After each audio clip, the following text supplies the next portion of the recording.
Hey, what it do, y'all? It's your boy E2 Blue coming back at you again, man. Hey, it's super playoff wild cards weekend. Super wild card weekend right now. Um, Las Vegas Raiders playing against the Cincinnati Bengals right now. They just came back from halftime. Cincinnati's up on the Vegas Raiders 20-13. So here we go. It's starting tomorrow. Big game. Dallas Cowboys versus San Francisco 49ers, 4:30 Eastern Time, 3:30 Central, AT&T Stadium, and then tonight the Pats play the Bills. So there's a lot of talk in the media about the 49ers and the Cowboys game, saying that the 49ers are going to win this game, they're going to upset the Cowboys, blase, blase, they're going to do this, they're going to do that. It's a lot of that right now. But at the end of the day, I look at it like this.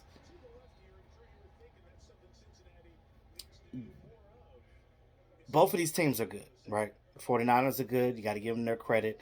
Their biggest strength is their run game and their yards after catch, which is kind of a weakness of the Cowboys, which kind of balances out. So talking heads are looking at that and they're just basing everything off of that, but they're not looking at other attributes too. They're not looking at the fact that when the Cowboys are clicking on offense and defense both together in the game, they're damn near unstoppable. I don't think that there's any team in this league that can beat them. Remember, when we played the Buccaneers week one, we played a full team of week one, so everybody's fresh week one, and you only lost by at the end of the game by a field goal. Like you literally almost won that game.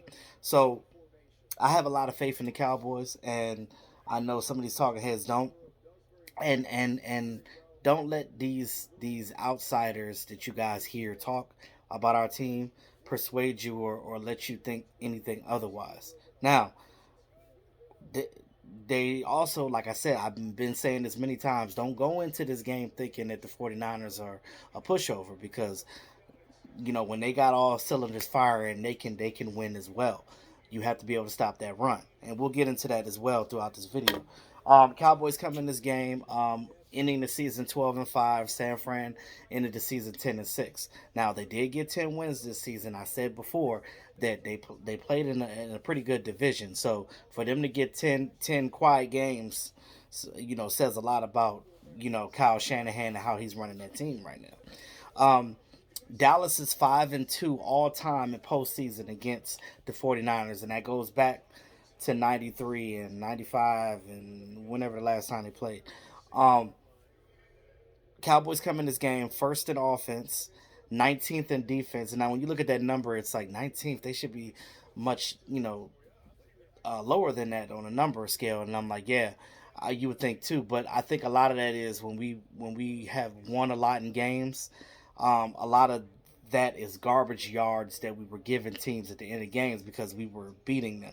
Look at how many teams that the Cowboys blew out this year, or how many games they blew out. I want to say it was at least 4 games that we had that we blew teams out that we were up ahead. You talk about the Falcons, the Eagles game, the Washington game, the Giants game. Like there's we blew out certain teams, and it's like boom, that those yardages they got were basically petty garbage yards, but they still count on the board. So which would create it to be a 19th in defense, but um, that's kind of a false thing for them because really with the turnovers and the takeaways that the Cowboys have, they're number one in that.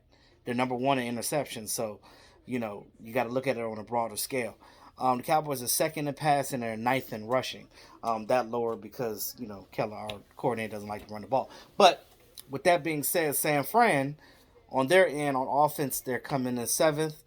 Defense, they're third. They're really good. They have a really good front seven, but they're vulnerable in that back end, and we'll get to that too. They're 12th in passing and they're seventh in rushing. So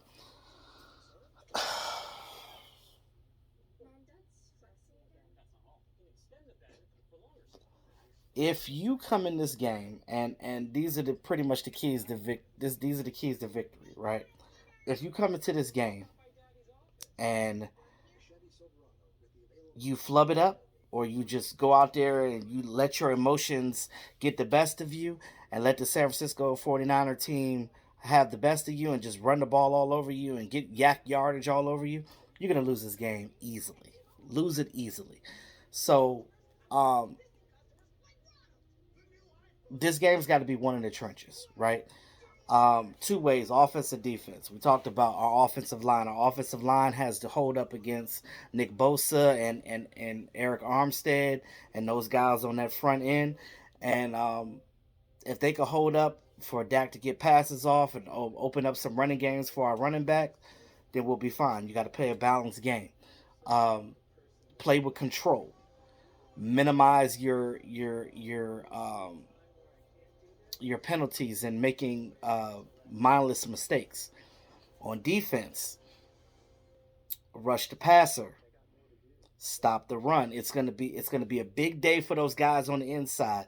Quentin Bohanna, Osa Odigizua, Neville Gallimore, uh, Carlos Watkins, those guys that are in the middle, those 1 and 3 tech guys are going to be important in this game because they are going to have to clog that middle up and not have any running ways for these guys to get through. You got to contain them and sack them. I mean, and tackle them before they get to the second level.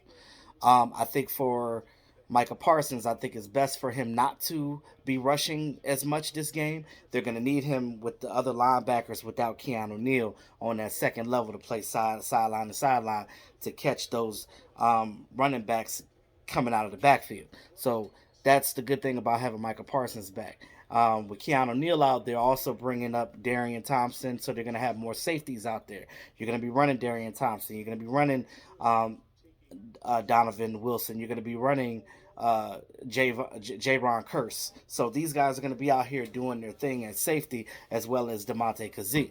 So back to the offense though. We have to play balance.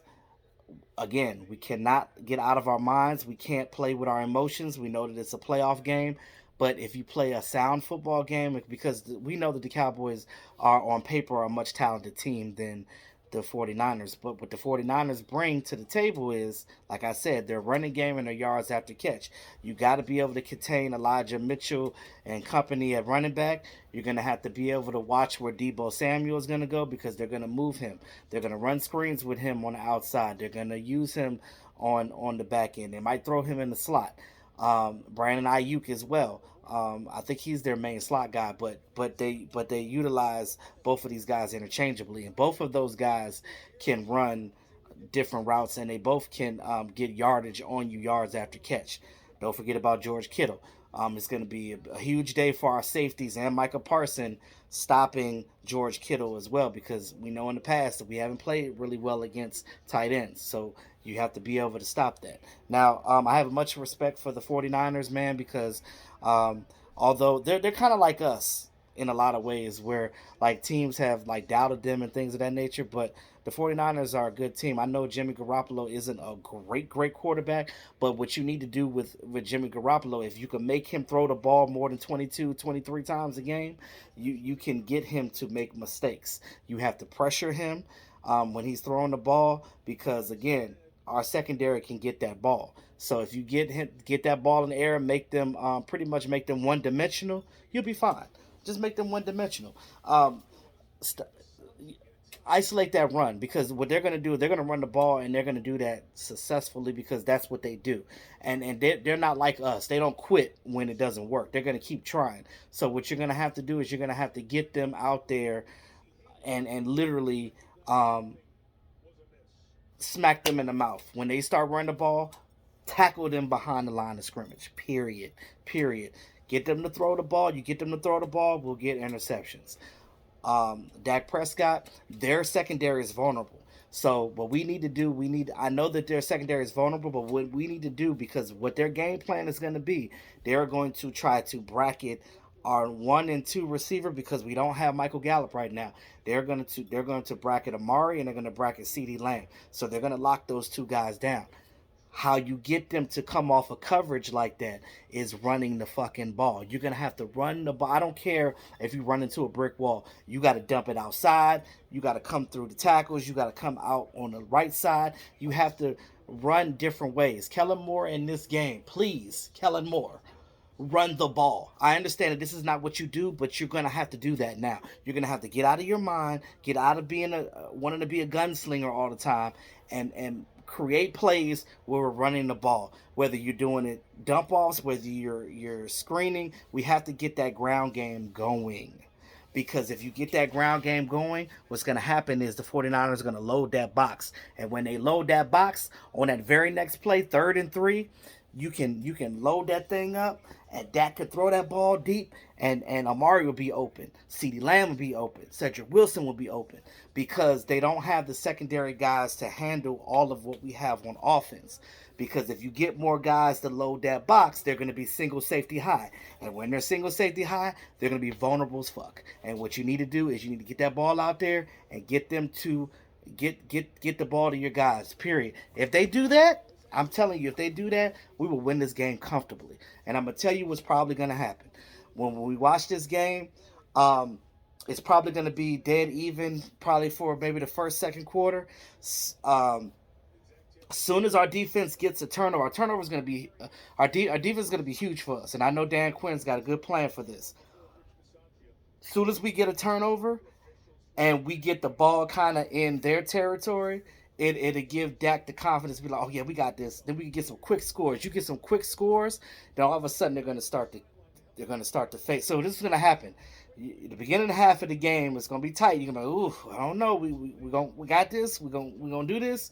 And then you're just going to see third, fourth quarter, they're going to start to just, and then by the end of the game, you're going to be comfortable. You're going to be, oh, we got this game. We're good. Greg Zuerlein. If he misses a kick in the beginning, oh well.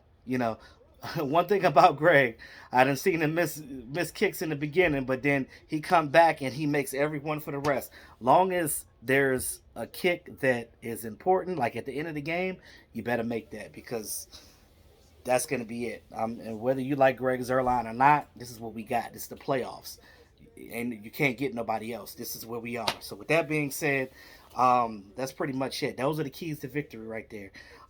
Because Joey Bosa, I mean not Joey, Nick, the younger Bosa, Nick Bosa talking that mess, talking about Tyron and Lyle that they're beatable. I know they heard that. So they watch film just like we do. So they know what's up. So you got to hit him in the mouth. Hit Nick in the mouth. So Nick talking that mess, make sure that Nick is a non-factor in this game. Make sure that he don't even touch Dak Prescott, period. So this team got to come together. Everybody has to do their job. In the playoffs, it's pivotal. You cannot make mental mistakes. No dropping passes. Catch the damn ball. That's running backs, wide receivers, tight ends. Even if you dump it off to an offensive lineman, playing, acting as a tight end, catch the damn ball. And that's it. You do all those things I just said right now, we win this game. And if you want a score prediction, I'm going to say, uh, let's go with 37. I'll go with 37-24 Cowboys. Boom, let's go. Um, Check out the channel, man. If you're new to the channel, thank you. Welcome in. Like, share, subscribe. Hit that notification bell, man. It's playoff time. It's real. Let's go. How about them Cowboys, y'all? Peace out.